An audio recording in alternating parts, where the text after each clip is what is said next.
이어서 오늘 주제 발표자분을 간략하게 이력을 소개해드릴까 합니다. AI웍스 윤석원 대표님께서 오늘 강연을 맡아주셨는데요.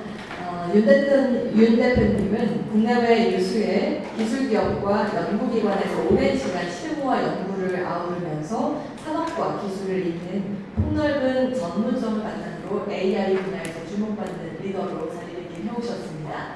고려대학교 신문방송학과를 졸업한 뒤에 미국의 코넬대에서 컴퓨터공학 석사학위를 취득하셨고요. 마이크로소프트에서 시니어 소프트웨어 엔지니어로 근무를 하면서 글로벌 기술 프로젝트를 주도하셨습니다. 그 밖에 삼성전자 반도체 부문에서 수석 연구원으로 활동을 하면서 하드웨어와 소프트웨어를 융합한 기술 기반을 가져왔습니다. 현재는 AI 기반 혁신 기술을 선도하는 AI웍스의 창업자이자 대표이사로서 생성형 AI와 에이전트 기술을 기반으로 새로운 산업의 패러다임을 제시하고 계십니다. 오늘의 강연 주제는 AI 에이전트가 이끄는 비즈니스 혁신, 산업 생태계에서 생성형 AI가 이끄는 변화의 힘입니다. 여러분 큰 박수로 모시겠습니다. 윤석원 대표님 모시겠습니다.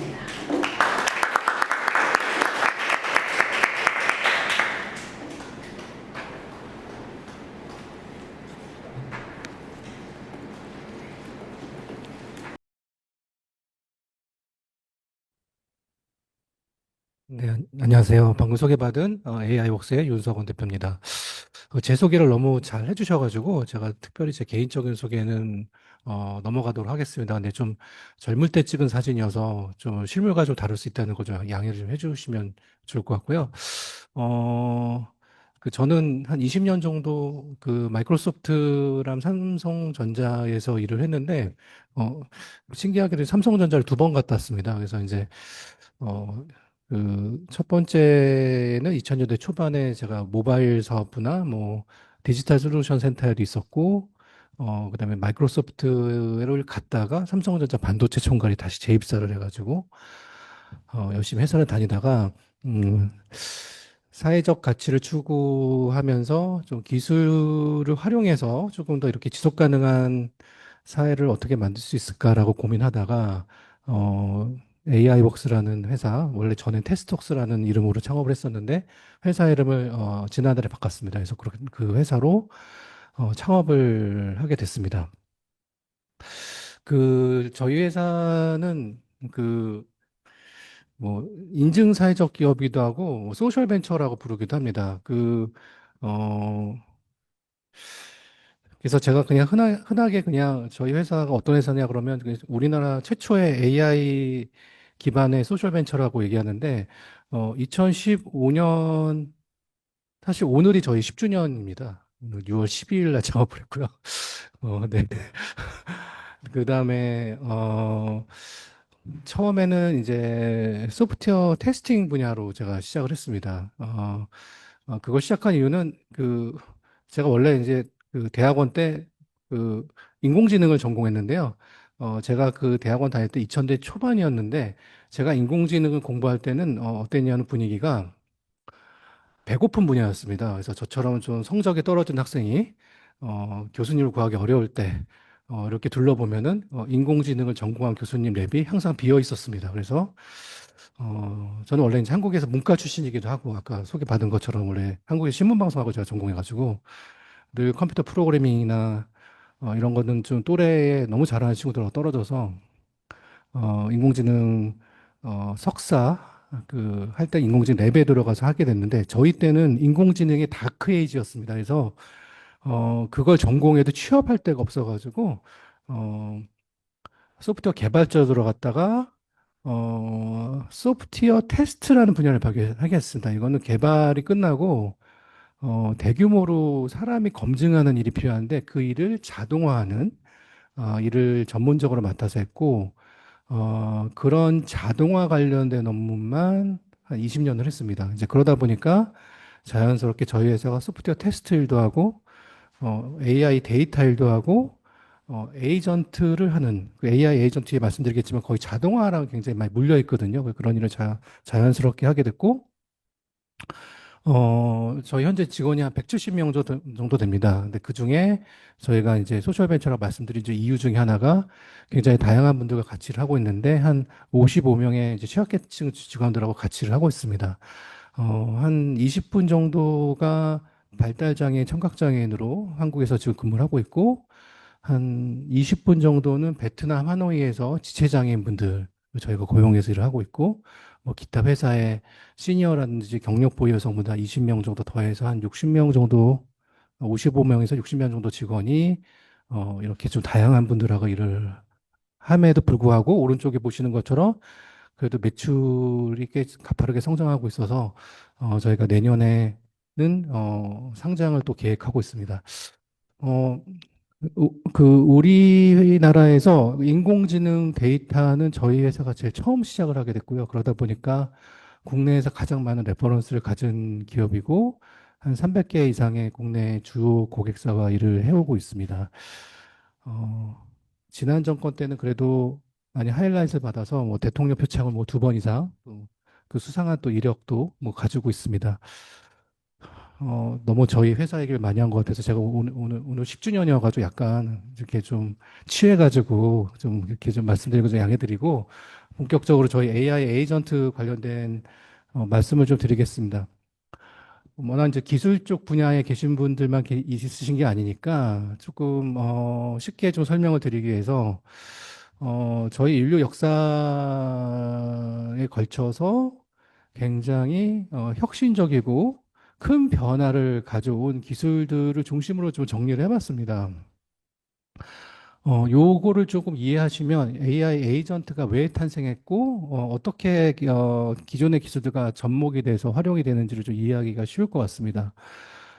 이렇게 갑자기 돌연변이 같은 예상치 않은 기술을 저희가 영어로 disruptive technology라고도 하는데요. 제일 여러분들이 처음에 이제 익숙하신 게 인터넷입니다. 뭐 아시겠지만 인터넷은 그 달파라는 프로젝트, 미국 국방부 프로젝트를 시작해가지고 굉장히 폐쇄적인 어떤 네트워크가 아니라 개방적이고 선순환적인 어떤 네트워크망을 좀 만들어가지고 전시 상황 때 굉장히 다양한 옵션으로 통신을 할 수 있게 만들어진 사실은 미국 국방부에서 만든 이제 기술입니다. 근데 그게 이제 민간에 적용되면서 이제 굉장히 큰 인터넷 붐이 일어났죠. 기억하신지 모르겠지만, 어, 2000년대부터 본격적으로 이 기술이 시작했고, 1990년대 후반부터 샌프란시스코 또 실리콘밸리 그 주변에 닷컴 컴퍼니라고 기억하실지 모르겠는데, 저희가 회사 이름에 닷컴만 찍으면 대규모 투자를 받던 아주 좋은 시절이었습니다. 어, 제 말씀을 드리면 제가 참고로 첫 직장은 닷컴 컴퍼니의 스타트업에서 전 첫 직장을 시작했는데 그때는 샌프란시스코가 정말 꿈의 도시였습니다. 에브리데이 뷰티가 있었고 어, 당시에 멀세이즈 벤츠를 매장에 가면은 어, 그 키 작은 동양인과 청바지 입은 젊은 친구들을 무시하지 마라. 왜냐하면은 키 작은 동양인은 항상 그 아시겠지만 그 차이니스 분들이 열심히 돈을 모셔가지고 현금으로 돈가방을 들고 머세이즈 벤츠를 사던가 아니면 뭐 젊은 창업가가 10대 후반, 20대 초반 젊은 창업가가 큰 투자를 받고 벤츠를 사고 뭐 이런 일들이 있었습니다. 근데 인터넷 시대를 생각해 보시면 좀 한번 그 어떤 우리가 큰 변화가 있었냐면은 시간의 제약이 없어졌습니다. 그래서 이제 정보에 접근하는데 걸리는 시간을 대폭 줄여줬죠. 그래서 전 세계 어디든지 실시간 검색을 가능하고 이메일 같은 것도 가능하고 컨텐츠 소비가 이제 가능해졌습니다. 이게 대표적으로 이제 네트워크 효과에 의해서 인터넷은 막 보급이 됩니다. 여러분 네트워크 효과라는 건 뭐 잘 아시겠지만 다른 사람들이 쓰니까 나도 쓰게 되고 같이 쓰다 보니까 좋은 거죠. 그러다 보니까 여러 사람들이 모여서 어떻게 하죠? 저희가 중요한 게 있는데 모든 정보를 갑자기 디지털하기 시작했어요. 이게 되게 중요해요. AI에서. 뭐 그 당시 뭐 아이러브 스쿨 같은 뭐 되게 뭐 이런 동창들을 만나는 사이트도 생겨나고 뭐 굉장히 다양한 인터넷 기반의 커뮤니티가 시간의 제약을 뛰어넘어서 생기게 되죠. 그런 붐이 한 10년 정도 있었고, 우리 이 사회는 정보 사회로 접어들게 됩니다. 그래서 인포메이션 에이지가 본격적으로 열리게 되고, 그 다음에 이제 나타난 기술이 아시겠지만 스마트폰입니다. 그래서 2006년도부터 애플의 아이폰에 의해 주도된 스마트폰 기술이 나오면서 공간의 제약이 없어집니다. 그래서 인터넷과 디지털 기능을 손에 넣음으로써 뭐 시간뿐만 아니라 장소에 구애받지 않고 뭐 여러 가지 뭐 소통, 정보 접근이 가능해지는 거죠. 뭐 그래서 여러분도 아시겠지만 그 당시에 갤럭시 폰도 막 생겨나고 뭐 스마트폰이 대중화되면서 저희가 시공간을 초월해서 뭐 서로 소통을 할 수 있는 장이 마련되기도 합니다. 2013년에는 이제 IoT 기술이 발달하면서 기기들끼리 서로 소통하고 기기와 사람들도 서로 소통하면서 이제 인간이 개입하지 않아도 되는 그런 어떤 다양한 정보가 실시간으로 전송이 되기 시작합니다. 그러니까 이제 되게 이제 어떻게 보면 우리 주변의 환경에 있는 다양한 센서들의 또 내 개인 정보들이 또 결합되면서 어, 개인화되고 또 굉장히 나한테 최적화된 정보들이 제공될 수 있는 환경들이 이제 만들어지기 시작합니다. 그다음에 2016년부터 여러분들 잘 아시는 뭐 인공지능 또는 머신러닝 뭐 이런 뭐 딥러닝 이런 시대가 이제 시작이 되는데 어, 이거는 저희가 사고의 제약을 뛰어넘는 기술이 됩니다. 아까 말씀드린 것처럼 인터넷에 저희가 되게 많은 데이터를 올렸잖아요. 공유를 했어요. 근데 굉장히 희한한 일이 벌어집니다. 이게 뭐냐면은, 어, 그 병렬 컴퓨팅이 가능한 GPU라는 기술이, 활용되기 시작하면서, 뭐 여러분들 잘 아시는 엔비디아 같은 데가, 어, 원래는 뭐 비트코인 발굴하는 이런 데 좀 활용량이 많이 되다가, 신경망을 통해서 대규모 학습을 하는 인공지능 컴퓨팅 자원으로 활용이 가능하게 되면서 플러스 저희가 올려놓은 인터넷의 대규모 데이터 결합하면서 굉장히 똑똑한 딥러닝 엔진들이 나오기 시작합니다. 그 당시 여러분들 잘 아시겠지만 뭐 저희 그 이세돌 구단을 이긴 뭐 바둑 그런 사건도 기억하시고 또 여러 가지 뭐 테슬라든 여러 가지 자율주행 쪽에 기술이 나타나면서 저희의 사고의 제약을 뛰어넘는 이제 기술이 나오면서 저희를 좀 깜짝 놀라게 하죠. 그래서 그다음부터 그 당시에 2016년부터 우리나라도 계속 인공지능이 굉장히 핫 이슈가 되고 또 뭐 여러 가지 다양한 인공지능 기술이 나오기 시작합니다. 근데 어 이게 점점 기술의 속도가 빨라지면서 원래는 이게 보시면 이게 한 거의 뭐 10년 단위로 이렇게 기술의 디스럽티브 테크놀로지 기술이 나오다가 불과 한 3, 4년 뒤에 제너러티브 AI, 그러니까 생성형 AI 기술이 탁 나오는데 사실 생성형 AI 기술은 저도 이제 그 예전 대학원에 공부할 때 그 자연어 쪽, 텍스트 쪽을 공부했던 사람이어가지고 그 아주 새로운 기술은 아닙니다. 예전에도 이런 기반 기술은 다 있었는데 이게 대규모 컴퓨터와 데이터와 뭐 이런 게 가능해지면서 인공지능 개발자들이 이런 생각을 하게 됐죠.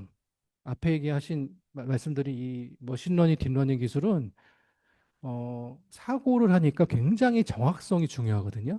그러다 보니까 뭔가 뭔가 결정을 내리고 어떤 상황에 대해서 판단을 내리는 쪽으로 많이 활용이 됐는데 사실 인공지능은 아시겠지만 100% 정확하기는 되게 어렵거든요. 이제 그러다 보니까 이제 인공지능 개발자들이 어떤 생각을 하게 됐냐면, 이거를 많이 생각하는 비즈니스 영역에 활용할 게 아니라 일단은 다양한 컨텐츠를 생성할 수 있는 그런 생성형 AI를 만들어서 예술, 문학, 음악, 뭐 이런 쪽으로 좀 활용하면 어떨까? 이런 생각을 하게 된 거예요. 그래서 잘 아시겠지만 챗GPT 3.1이 뭐 갑자기 2022년 튀어나오면서 저희를 깜짝 놀래키는 거죠. 근데 이게 이런 거죠. 비즈니스에 유용하진 않는데 일단은 되게 그럴싸합니다. 왜냐하면 저희가 질문을 하잖아요. 네, 아주 신박하게 저랑 대화를 하기도 하고 아시다시피 최근엔 사주팔자도 아주 잘 봐줍니다. 그래서 제가 얼마 전에 그 재밌는 경험을 했는데 저희 아들들 사주를 좀 봐줘 이렇게 한 다음에 재미삼아 저희 아들들의 사주를 기반으로 경영승계 계획에 대해서 좀 세워줘 이랬더니 챗GPT가 아주 사주 기반으로 상당히 정확하게 어, 20년 동안의 경영승계 계획에 대해서 알려주더라고요. 네, 그래서 저희 큰아들은 금이 많아가지고 어, 약간 소심하고 분석적인 일을 해야 돼서 CTO에 적합하고 저희 둘째는 화가 많아가지고 창의적인 일을 해야 돼서 이렇게 비저닝을 하는 CEO에 적합하다. 그래서 만약에 AI 웍스를 아이들한테 저 그럴 계획은 없습니다. 참고로 그냥 재미삼아 하고 진짜 이거 혹시 듣고서 투자사들이 들으시면 안 되는데 진짜 재미삼아 한 거고요. 그럴 계획이 전혀 없는데 근데 이제 저희 둘째가 실제로 또 되게 창의적인 일을 하거든요. 그래서 CEO를 둘째를 세우라고 해서 깜짝 놀래가지고 제가 물어봤죠. 이러면 이제 아이들 간에 분란이 생길 것 같은데 다른 대안을 마련해줘 그랬더니 챗GPT가 그러면은 자회사를 세워서 분리하는 방법이 있습니다. 그러면서 뭐 현재 AI 웍스의 모기업은 큰아드님이 하시고 새로운 신사업을 하는 자회사를 하는 맡겨서 창의적인 둘째 아들이 그거를 하게 하는데 그거를 할 수 있는 준비 작업과 앞으로의 계획에 대해서 설계해 보시겠습니까? 그래서 네 그랬더니 그 20년 동안 어떤 과정을 통해서 얘네들이 경영 승계를 하는지를 마일스톤을 세 개를 쪼개서 보여줍니다.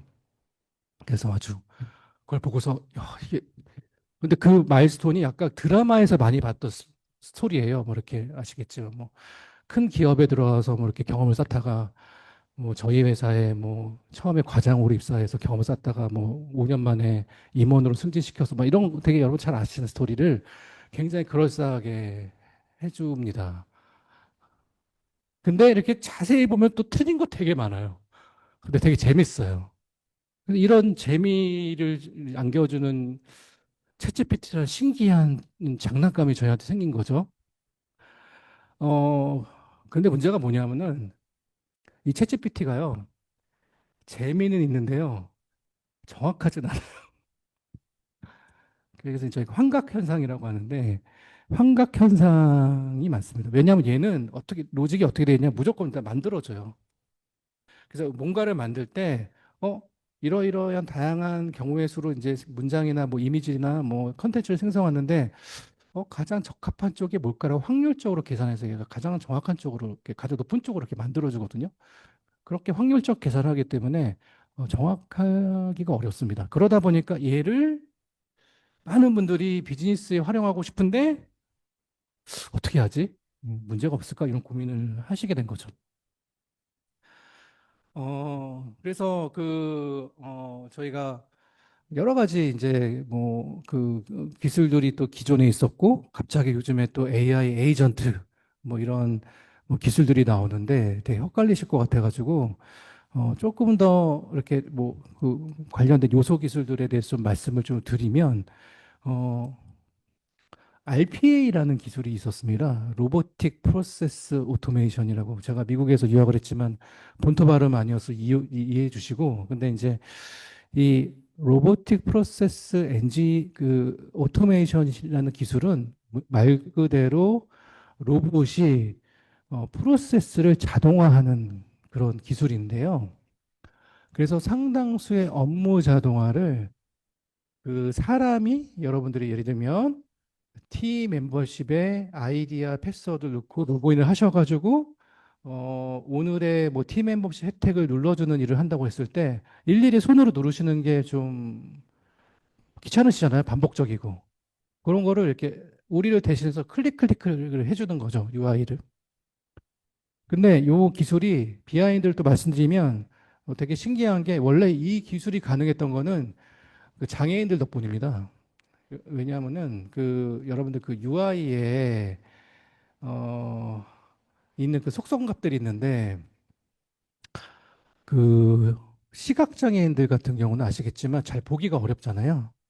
그래서 미국에서는 어떤 법이 있냐면은 접근성이라는 걸 의무화시킵니다. 그러니까 정보의 취약계층도 디지털 취약계층이라고 하는데 그런 분들도 다양한 감각을 통해서 정보를 접할 수 있게 의무화했거든요. 그러다 보니까 그 접근성 문제를 해결하기 위해서 음성으로 들려줘야 되니까 그 UI에 대한 설명, 그다음에 뭐 우리로 따지면 각주 이런 것들을 붙여놓게 됐어요.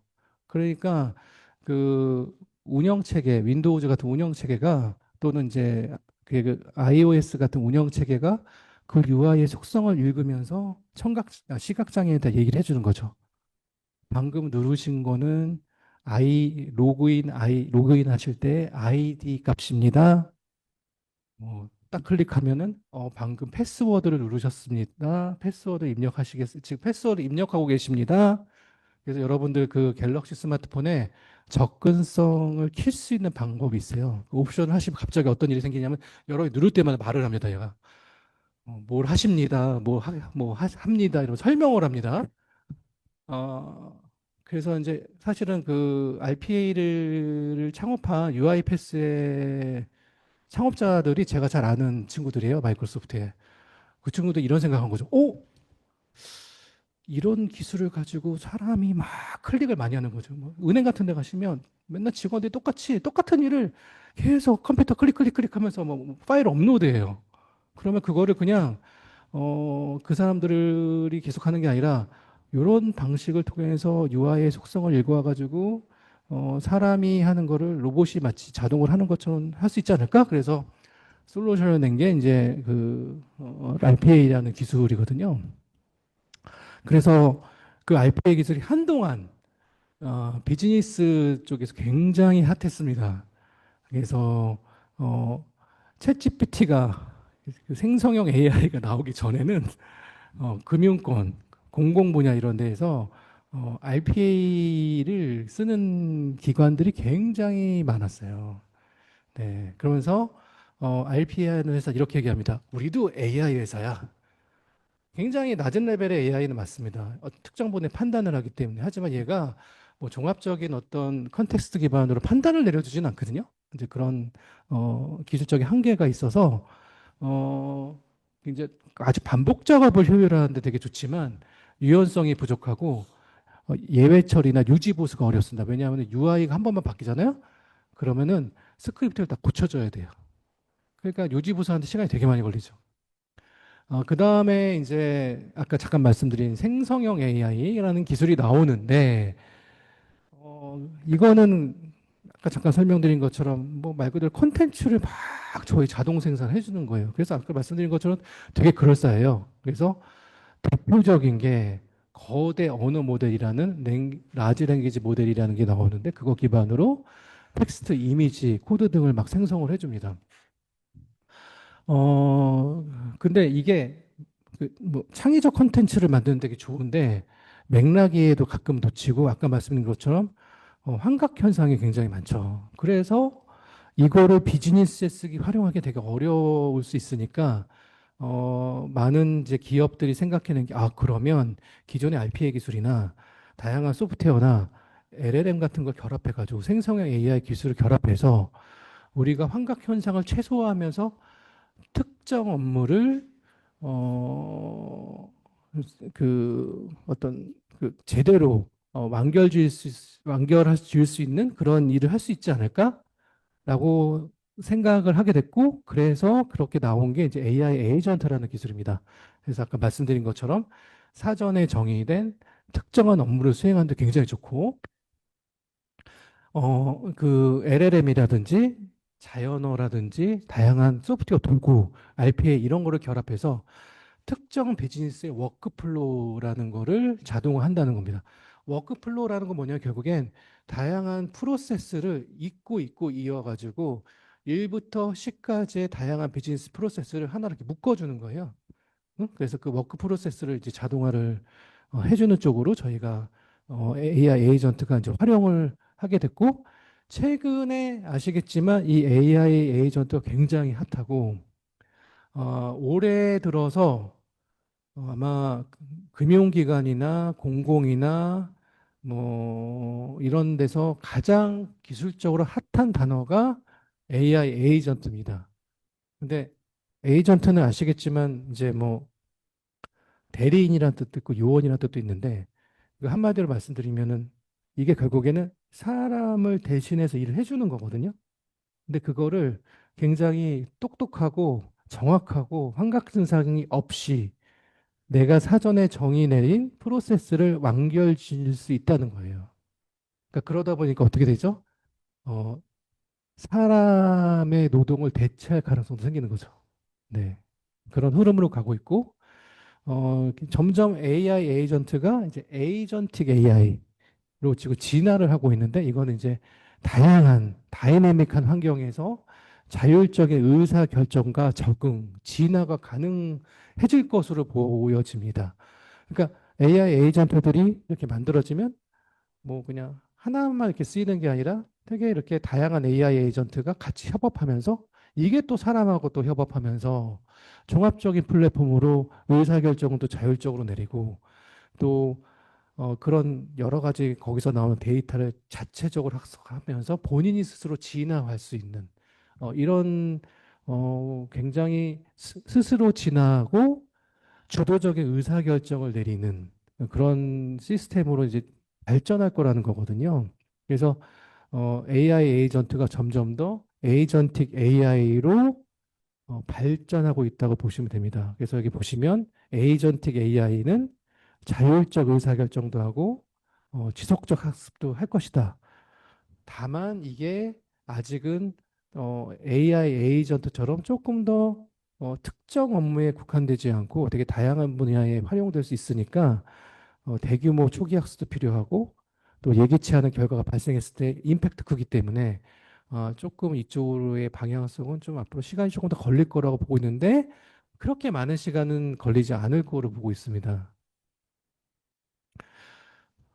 어, 그래서 아까 말씀드린 것처럼 그 AI 에이전트가 사실은 그냥 뭐 도우명으로 쓸 수 있죠. 내 비서처럼. 아까 말씀드린 거 내 대리인처럼 개인적인 업무에 쓸 수도 있습니다. 그래서, 뭐, 저는 요즘에 그 제가 갤럭시 S25, 제가 삼성전자 출신이 그런 게 아니라 갤럭시 25에 대한 만족도가 엄청 높은데 혹시 쓰고 계신 분 계시나요? 여기에 제너마이라는 이제 엔진이 들어가면서 얘가 기존의 그 삼성전자의 빅스비보다 훨씬 더 신박하게 비서처럼 다 일을 처리해 줍니다. 참고로 저도 뭐 직원이 200명 가까이 되니까 비서가 필요하다고 해서 한 번 고용한 적이 있는데 요즘 비서랑 일을 하는 게 더 힘들더라고요. 제가 감정 노동을 많이 해가지고 그래서 이렇게 그분 계약이 종료되면서 제가 요 S25로 바꾸면서 그 비서분하고 이제 아름다운 이별을 하고 S25의 제너마이한테 거의 모든 일을 시키고 있거든요. 그래서 예를 들면 저 여기 앉아 계신 여원동 대표님하고 좀 카톡을 많이 하는데 여 대표님이 뭐 이렇게 대표님 도산 아카데미 일정이 잡혔습니다. 그리고 제가 6월 12일 오후 7시 도산 아카데미 강의 일정 잡아줘 이러면 얘가 자동으로 제 캘린더에 다 넣어주고요. 그런 다음에 관련된 사람들한테 이메일을 보내줘 그러면 관련된 사람을 찾아서 이메일 다 넣어주고요. 네. 이분들한테 보낸 이메일 컨텐츠를 만들어줘. 그럼 다 만들어서 메일을 전송해줘. 다 보내줍니다. 근데 저는 비서랑 감정 노동을 안 해도 돼요. 그리고 얘는 퇴근을 안 해요. 그래서 새벽 2시에도 얘랑 대화하고, 요즘 너무 행복해요. 그래서 비서가 새로 생긴 것 같아서. 그래서 저한테 두 명의 비서가 생겼어요. 그 구글의 S25에 탑재된 제너마이라는 비서와 챗GPT라는 비서가 생겨서 둘이 가끔 경쟁도 시킵니다. 네, 아주 재밌어요. 네. 그래서 이제 제너마이 목소리는 남자로 바꾸고 챗GPT 목소리는 여자로 바꿔서 남녀가 같이 일을 하고 있습니다. 저를 위해서. 네. 그런데 이게 굉장히 좋아요. 문서 작성했을 때 좋고, 그 다음에 뭐 특정 업무는 되게 소욕을 감소시키기도 하고, 사실 여기 나온 발표 자료의 일부분도 챗GPT한테 티나실지 모르겠는데 이거 있잖아요. 이거 챗GPT가 만들어준 거예요. 사실 저는 요거 있잖아요. 인터넷, 스마트폰, IoT, MLDL, 젠 AI는 제가 이제 생각한 거고요. 어, 이건 어디서 베낀 건 아니고 제가 생각한 거여서 이런 디스트롭 테크놀로지의 기관과 뭐 특징과 설명을 해주고 있던 챗GPT가 만들어졌습니다. 좋지 않아요? 네. 제 안의 비서, 챗GPT, 여자입니다. 네, 그렇게 쓰고 있습니다. 그리고 이제 기업 분야에서 이제 또 이제 활용을 하기 시작하는데, 뭐, 이런 거죠. 특정 작업을, 끝까지, 이게 끝까지가 중요합니다. 어, 제가 오타를 쳤는데, 작업인데 작업이라고 한 이유는 잡스러운 일까지 다 끝까지 처리를 해줍니다. 어, 이따가 좀 제가 저희 회사 만든 데모도 좀 보여드릴 텐데, 그러니까 우리가 해야 되는 되게 특정 업무 중에 좀 반복적이고 판단이 필요한 업무들이 있습니다. 대표적인 게 이제 상담 업무 같은 거죠. 여러분들이 어, 예를 들면 가끔 카드 같은 거 혹시 대금 놓치시는 적 있으세요? 네? 카드 대금. 예. 저도 얼마 전, 예, 놓쳤거든요. 뭐 어떤 게 좋으세요? 상담원이 전화 오는 게 좋으세요? 아니면은 이렇게 뭐 카톡 같은 게 가서 이렇게 하는 게 좋으세요? 아, 그래요? 예. 아, 전화가 오나요? 예. 근데 참고로요, 그 상담사들이요, 가장 스트레스를 받는 게 채권 추심업무입니다. 예. 감정 노동을 많이 하고. 그게 이제 카드사에서 가서 이렇게 분류를 해보면 그 위험도가 상중하 이렇게 나뉘는데요. 대부분의 한 95%의 고객은 위험도가 높지 않습니다. 그래서 이제 선생님 말씀하신 것처럼 뭐저 전화 한 번 통화하면은 예, 제가 까먹었어요. 아유, 죄송해요. 저 넣어드릴게 이러는데 중정도 된 분들이요.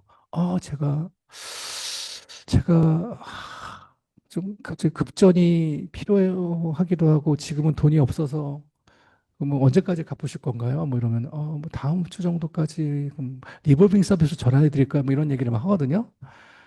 그러다가 이제 상인 고객들 정도가 지나서 악성으로 이제 자꾸 채무를 그러니까 이게 연체를 반복하는 고객들이 생기는 거예요. 그게 한 1%도 안 됩니다. 근데 1%가 안 되는 고객 때문에 상담사들이 엄청 감정 노동을 해요. 그래서 이제 카드사나 금융권에서 나온 얘기는 한 중 정도 되는 고객들 또는 이게 하 정도가 되는 고객들은 AICC가 대신할 수 있지 않을까라고 해서 요즘에 되게 신박한 게요. 또 챗GPT가 잘 되잖아, 이런 기술이. 그래가지고, 어, 네, 고객님, 뭐, 어디 카드 삽니다. 어, 고객님, 어제, 카드 대금 예정일인데 놓치셨더라고요. 이렇게 얘기했을 때, 예, 죄송합니다. 이러면은 저희 친절하게 답변하잖아요. 그 감정을 읽습니다. 감정의 정도를. 네. 사람의 감정이 여섯 가지가 있고 희노 애락 뭐가 있는데 그 여섯 가지 감정을 음성을 통해서 분석해요. 근데 이 감정이 스테이블하고 괜찮고 좀뭐 톤이 괜찮으면은 얘도 이제 네, 뭐 어느 자연스럽게 이렇게 하는데 예를 들면 감정이 막 이렇게 막 올라가거나 화난 목소리를 내면은 훨씬 더 친절하고 부드럽게 얘가 하는 거지, 사람처럼. 고객님, 얼마나 마음이 불편하시겠습니까? 제가 어떤 걸 도와드릴까? 이런 식으로 하는 거죠. 그 감정을 읽으면서. 이런 게 되는 거예요. 그래서, 그런 방면으로 한번 AI 에이전트를 활용하면 어떨까라고 생각해서 많은 금융사들이 이제 그런 것들을 이제 시도하기 시작했습니다. 그래서, 근데 이제 이런 거죠. 그런 거를 할 때, 아무튼 우리가 고객한테 언제까지 갚아야 된다는 얘기를 들어야 이게 끝나는 거거든요. 그렇잖아요. 그래서 끝까지 고객한테 원하는 답변을 받아내기 위해서 AI 에이전트가 책임지고 해주는 거예요. 이게 쉽지 않아요. 그래서 그런 것들을 요즘에 인공지능으로 대체하려고 그리고 AI 에이전트로 대체하려고 지금 많은 시도들을 하고 있는데 참고로 말씀드리면 금융사가 고객센터로 쓰는 비용이 전체 비용의 3분의 1을 차지합니다. 그러니까 메이저 카드사들이 1,000억씩 써요, 1년에. 네. 그래서 금융사들은 이제 골치가 아픈 거죠. 네. 이거 좀 어떻게 비용을 줄일 수 있지 않을까? 그러면서 굉장히 활발히 비즈니스 사이드에서 AI 에이전트를 적용하려고 엄청 노력을 하고 있습니다. 그 다음에 이제 마지막으로 산업 분야로 좀 가면은 약간 아까 말씀드린 에이전틱 AI처럼 목표만 좀 알아서 끝내는 슈퍼 에이전트 같은 게 이제 나올 거라고 저 보고 있고 굉장히 높은 자율성을 가지고 목표 지향적으로 행동하면서 의사결정부터 세부 실행까지 전 과정을 수행하는 그런 자율형 에이전트들이 나올 거라고 보고 있는데 이러서 생기는 변화들이 있습니다. 잘 아시겠지만 조직에서는 참고로 저희 회사가 슬픈 얘기인데 부사장님들을 다 구조조정했습니다. 최근에. 이게 왜 그런지 아세요? 그, 그 회사라는 게 이제 중간 관리자가 필요할 때가 있잖아요. 그때가 보통 50명이 넘어가기 시작하면 중간 관리자 필요한데 중간 관리자 역할이 뭔가요? 정보를 취합해서 대표나 임원한테 보고를 합니다. 제가 이제 월요일 날 주간회의를 하잖아요. 그러면은 대표님 이번 주에 영업 실적은 이렇습니다. 이거는 실주하고 이거는 수주했습니다. 이러이런 뭐 이슈가 있었습니다. 라고 중간 관리자가 저한테 보고를 합니다. 그죠? 그 중간 관리자는 그 저한테 보고를 하기 위해서 어떻게 하죠? 자기들끼리 또 회의를 합니다. 그죠? 네? 그러면은 그 중간 관리를 위해서 밑에 팀원들이 일한 거를 정리해서 올립니다. 그 중간 관리자가 한번 물어봅니다. 그래서 이 일은 이게 뭐야? 자기가 이해하면 또 물어봅니다. 마음에 안 들면 화를 냅니다. 뭐 하는 거야? 대표님이 이런 걸 되게 중요하게 생각했는데 왜 이런 걸 안 챙기시고? 네? 그럼 이제 막 우리 팀원들 우리 불쌍한 저희 직원들 되게 착하거든요. 굉장히 힘든 막 감정의 상처를 입고 막 씩씩대면서 나옵니다. 그러면서 또 월요일 날 아침에 8시에 저랑 또 그 저를 위한 회의를 합니다. 근데 요즘 신기한 게 요즘 아시겠지만 직원들이 다 그 마이크로소프트에 보면 루프라고 뭐 그런 툴이 있어요. 거기에 업무를 다 기록을 해요. 요즘에는. 근데 그래서 그 AI 에이전트한테 코파일럿한테 야 직원들이 이 팀에서 일한 거 요약해줘 그러잖아 하잖아요. 그럼 얘가 신박하게 요약해줘요. 네. 그러면 이제 어떻게 되죠?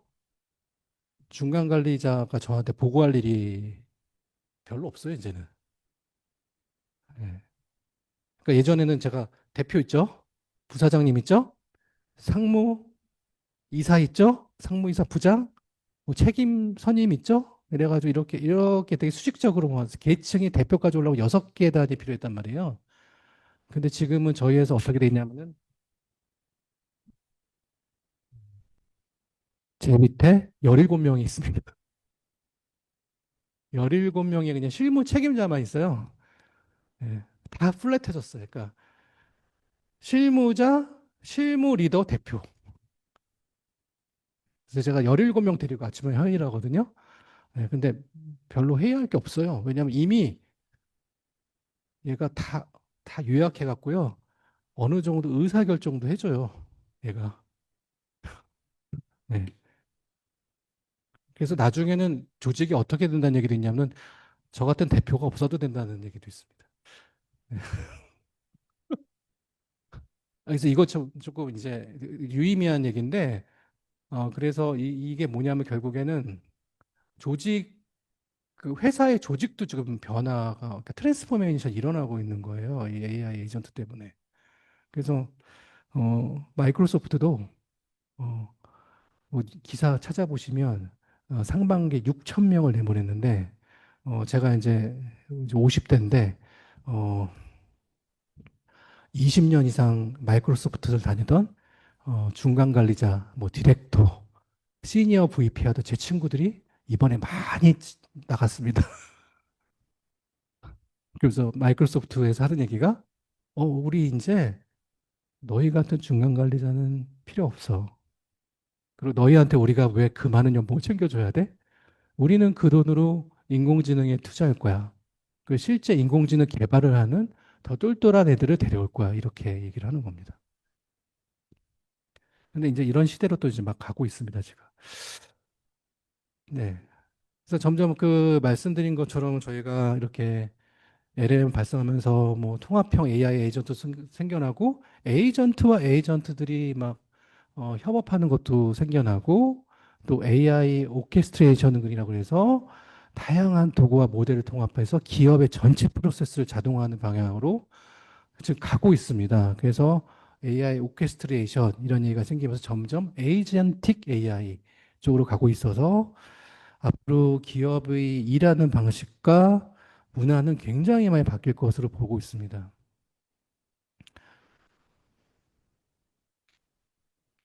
안 넘어갔는데요? 죄송합니다. 네. 그래서 AI 에이전트의 활용 분야는 되게 다양하고, 그래서 말씀드린 것처럼 금융, 뭐 헬스케어, 공공, 유통물류, IT 서비스 이런 데가 되게 많이 쓰고 있고요.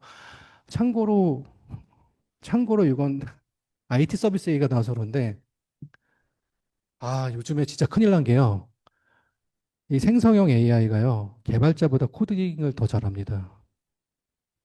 저희가 요즘에 최근에 어떤 그 고객사 요청이 있었냐면 모 금융사에서 IT 서비스하는 담당자가 있는데 그분들의 주요 역할이 지금 그 금융사가 가지고 있는 소스 코드 있잖아요.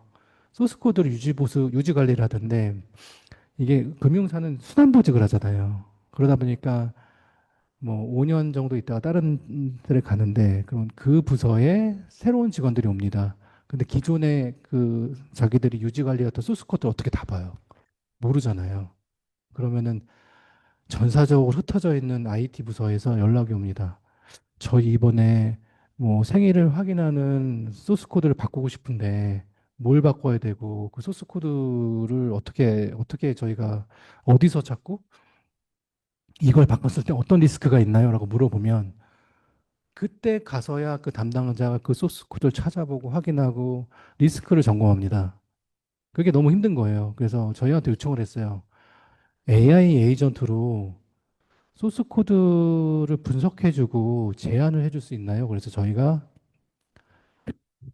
네, 그 요즘에 그 되게 좋은 그 LLM 엔진들이 있거든요. 그걸 가져와서 그 퍼블릭에서가 아니라 온프레미스로 그 소스 코드는 되게 정보가 중요하잖아요.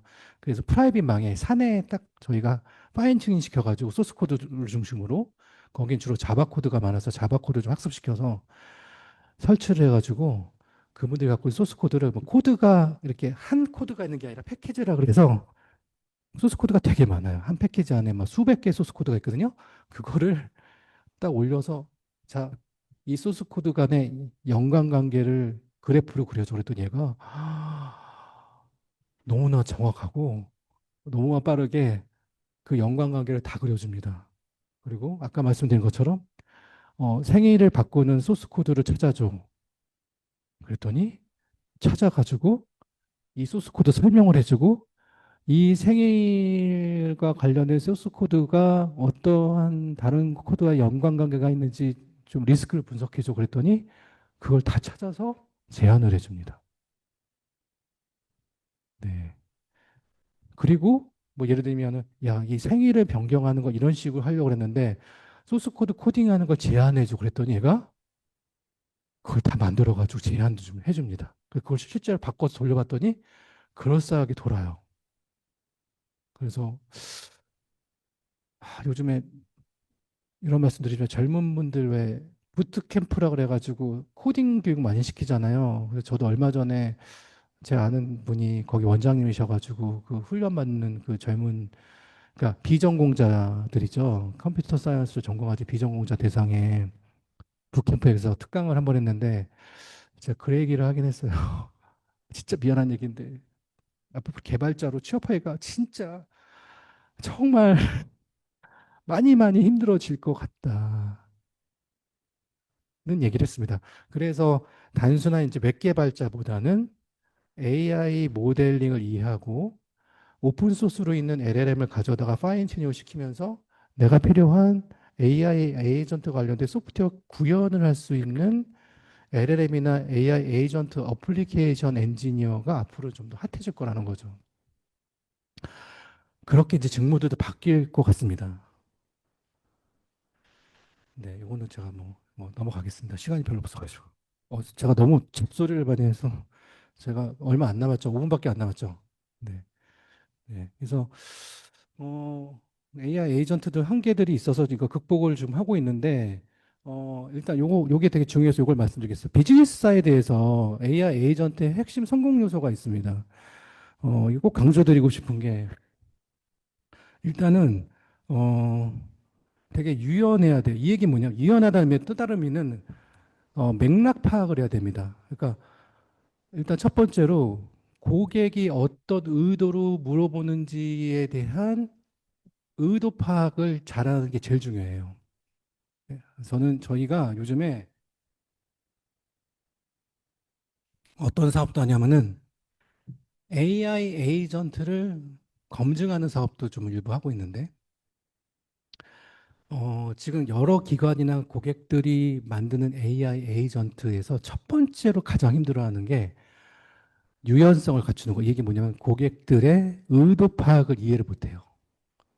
그래서, 근데 이럴 수가 있어요. 고객이 예를 들면 멀티 인텐트라고 해서, 예를 들면 카드 발급을 하는 프로세스예요. 근데 원래 옛날에는 AICC가 지금 어떻게 돼 있냐면은 싱글턴이라고 그래서 싱글 인텐트. 그러니까 예를 들면 생일이 뭐세요? 그럼 생일을 얘기해주고 통신사를 뭐 쓰세요? 그럼 통신사를 얘기해주고 이렇게 하나씩만 답변을 이해하거든요. 근데 우리가 만약에 그 상담사가 사람이면 이렇게 얘기할 수 있잖아요. 저는 통신사는 KT 쓰고요. 신분증, 운전면허증 쓸 거예요. 이렇게 얘기하면 어떻게 하겠어, 상담사가? 아, 네, 고객님. 그러니까 KT로 저희가 인증을 하고, 그럼 번호는 여기 나와 있는 번호가 맞으십니까? 알겠습니다. 그럼 신분증 아까 운전면허증이라고 얘기하셨죠? 그럼 운전면허증으로 저희가 신분 조회를 해도 될까요? 신분 확인을 해도 될까요? 이렇게 얘기할 거잖아요. 근데 지금 현재 AI 에이전트는 그렇게 잘 안 돼 있어요. 그러니까 일단 첫 번째로 그 고객의 의도가 다중 의도로 하는데 다중 의도를 제대로 파악하는 게 엄청 중요하거든요. 그게 지금 되게 핵심적인 성공 요소가 돼야 되고, 그 다음에 두 번째가 신뢰성인데 아까 말씀드린 것처럼 이거는 수행 작업이 오류 없이 정확하게 되는 것도 중요하지만 아까 말씀드린 1번부터 10번까지 저희가 정한 프로세스를 끝까지 완결 짓는 거. 근데 완결 못 질 수도 있잖아요. 그죠? 완결 못 지면 어떻게 되죠? 완결 못 진 걸 상담사나 담당자한테 알려주고 즉각적으로 사람이 개입해서 그 문제를 해결하게끔 해줘야 되거든요. 그런 로직이 있는지 이런 건 다 신뢰성이에요. 그다음에 아까 제가 계속 말씀드린 이제 환각 현상 없는 거 이거 엄청 중요합니다.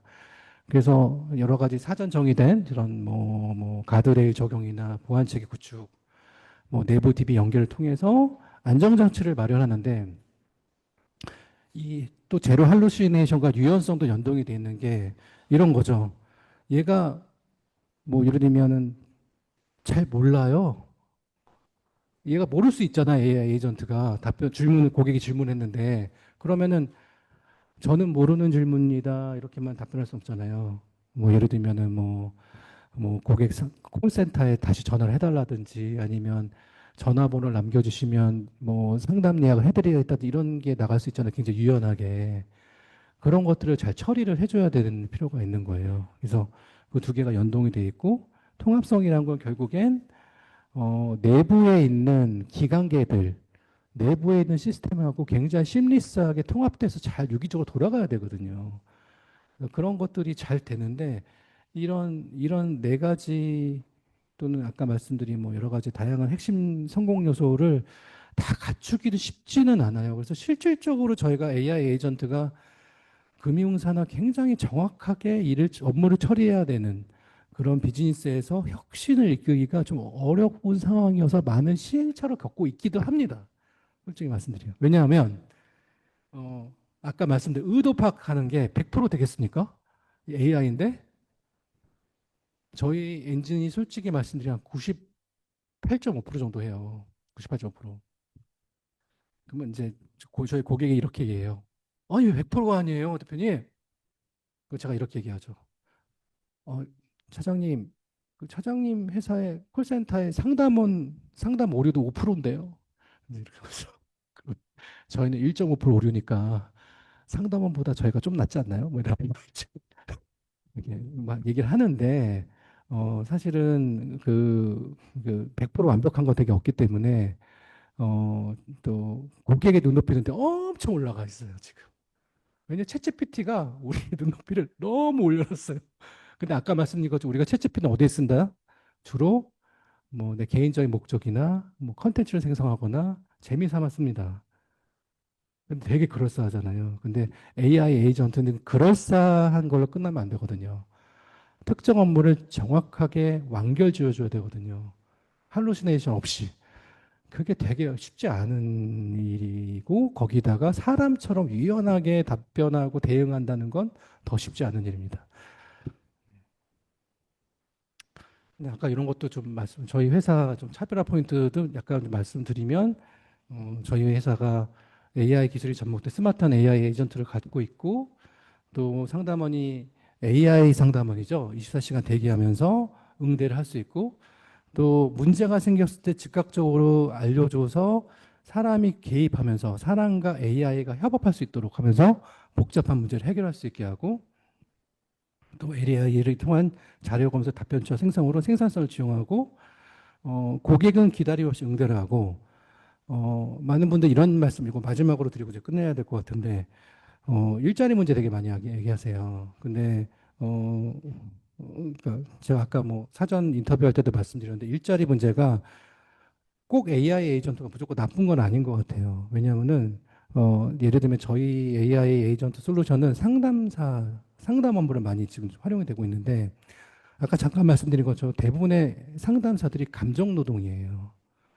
그래서 그런 감정 노동을 줄이는 데는 이런 AI 에이전트가 굉장히 큰 역할을 할 것이다. 그럼 그 기존의 상담사들 더 가치 있는 일을 해야 돼요. 이런 그 기업의 제품을 소개하는 일이라든지, 진짜 충성 고객을 만들기 위해서 고객을 더 감동시킨다든지, 그러면서 좀 더 시간을 길게 가지면서 진정성 있게 상담을 할 수 있도록 좀 유도를 한다든지, 또 이런 것도 되고, 두 번째로는 인구 감소가 되고 있기 때문에 지금 사실 그런 상담 업무 같은 걸 하려고 하는 젊은 친구를 찾기 쉽지는 않아요. 그리고 언젠가는 저희도 이런 업무 약간 어떻게 보면은 조금 반복적이고 감정 노동이 심한 업무 같은 경우는 인공지능이 대체하는 게 맞고, 그리고 마지막으로는 시니어 세대들 있잖아요. 지금 5, 60대들 베이비 부모들이 은퇴를 대규모 시작하는데 이분들이 갖고 있는 경험이나 노하우를 그냥 썩히지 말고 AI 에이전트가 학습할 수 있도록 뭐 데이터를 만들어준다든지 파인 튜닝 할 수 있는 그런 직무로 전환을 시킬 수가 있다고 생각하고 있어요. 그래서 제가 여러 기관한테도 제안도 하고, 제가 참고로 선거 전주에 이재명 대통령도 만나서 간담회도 했었었는데 그때 이런 말씀도 드렸는데, 그러니까 인공지능 또 생성형 AI, LLM, AI 에이전트의 새로운 기술로 많은 취약계층이나 전 국민이 일자리 전환을 할 수 있는 체계적인 교육이라든지 그런 일자리 설계가 필요하다고 말씀을 드렸어요. 근데 되게 많이 공감하셨고, 우리나라에서도 그런 논의들이 좀 활발하게 좀 이루어졌으면 좋겠다는 생각을 하면서 장표 되게 많이 있는데 제가 좀 시간을 많이 써서 죄송한데 아무튼 여기서 제 강의를 마치도록 하겠습니다. 감사합니다.